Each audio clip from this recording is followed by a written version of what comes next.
首都直下地震と南海トラフ地震などの大地震は今後30年以内に約 70% の確率で発生すると言われています。この動画ではそんな大地震が起きてしまったとき、私たちは命を守るためにどのような行動をとるべきなのか、シチュエーションごとに解説します。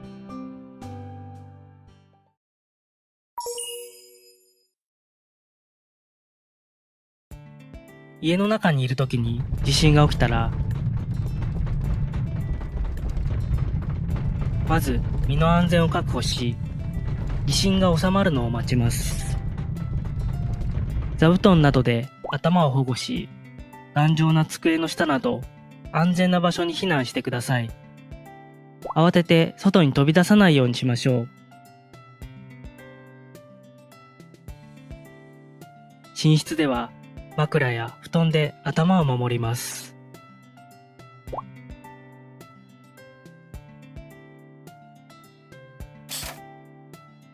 昔は地震の時にはコンロの火をすぐ消すと言われていましたが、キッチンに留まることで熱した鍋などの調理器具が飛んできて怪我や火傷を負うリスクが高まります。無理に火を消そうとせず、キッチンを離れましょう。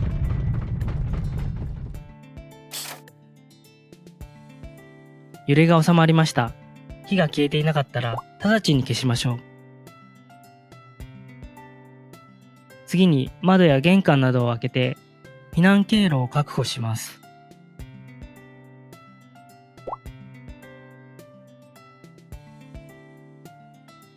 出火している場合は消火器や溜まっているお風呂の水などで初期消火をします。燃え広がりが早く天井まで火が到達しているような場合は、湿らせたタオルやハンカチなどで煙を吸わないよう口、鼻をしっかり覆い、姿勢を低くしてすぐに避難しましょう。安全が確保できたら、テレビやラジオ、インターネットなどで情報を得ましょう。災害が発生した時にはデマが飛び交いがちです。自治体などの正しい情報の把握に努めましょう。市からの情報については、神奈川県東部震度5弱以上の地震で防災行政無線が流れます。また、ヤマト SOS 支援アプリでも同じ情報を配信しています。ラジオでは FM ヤマト、テレビは J コムで災害に関する市内の情報が流れます。その他、携帯電話のメール機能、エリアメール、緊急速報メールなどを通して災害の情報を受け取ることができます。行政から避難情報が出た場合や、住宅の損傷、火災などから身の危険を感じた場合は、ためらわず避難しましょう。避難するときはガスコンロの元栓を閉めます。また、ブレーカーを切ることで通電火災を防ぐことができます。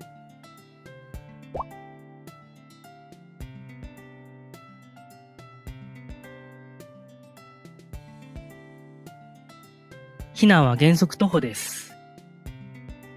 携帯品は歩きやすいよう背負える範囲のものにとどめ、服装は動きやすいものにしましょう。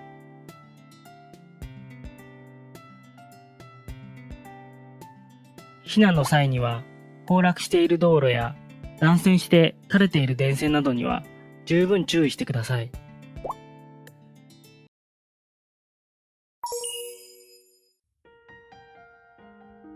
地震が起きた時に屋外にいる場合は、倒れてくる可能性のあるブロック塀、自動販売機、電柱などから距離を取り、建物から離れた広い場所へ避難しましょう。その他、屋根瓦や割れたガラス、看板などの落下物にも注意します。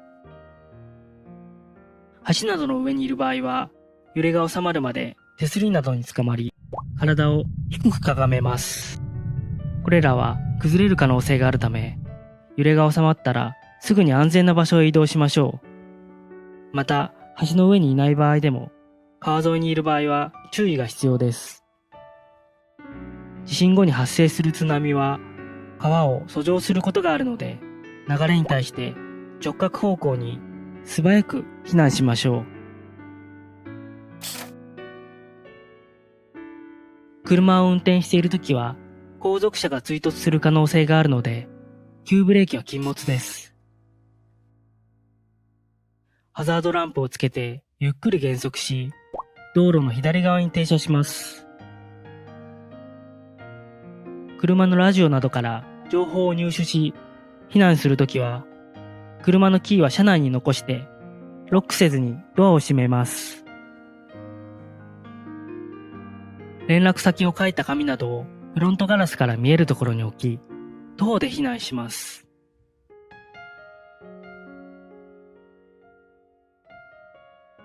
高速道路の場合は、約 1km ごとに非常口が設けられており、ここから徒歩で一般道に出ることができます。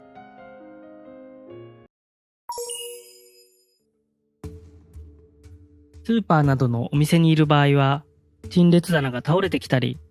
商品が落ちてきたりする恐れがあるので、棚から離れ、踊り場や柱の近くへ移動しましょう。身動きが取れない場合は、カバンや買い物かごなどで頭を保護しましょう。避難方法については、店員の指示に従ってください。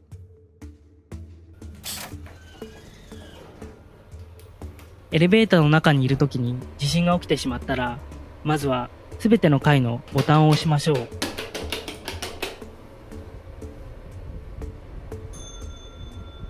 停止した階で必ずエレベーターから降り、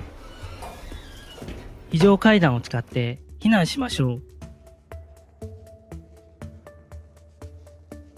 エレベーターが開かず停止してしまった場合は、備え付けのインターホンや非常ボタンを押して救助を求めます。これらが使えない場合は、携帯電話でエレベーターの管理センターや消防、警察などへ電話して閉じ込められていることを伝えましょう。無理に扉を開けようとしたり、天井から脱出したりするのは危険です。エレベーターによっては、食料などが入った非常用備品ボックスが備え付けられているものもあります。いかがでしたか？地震はいつ、どこで起こるかわかりません。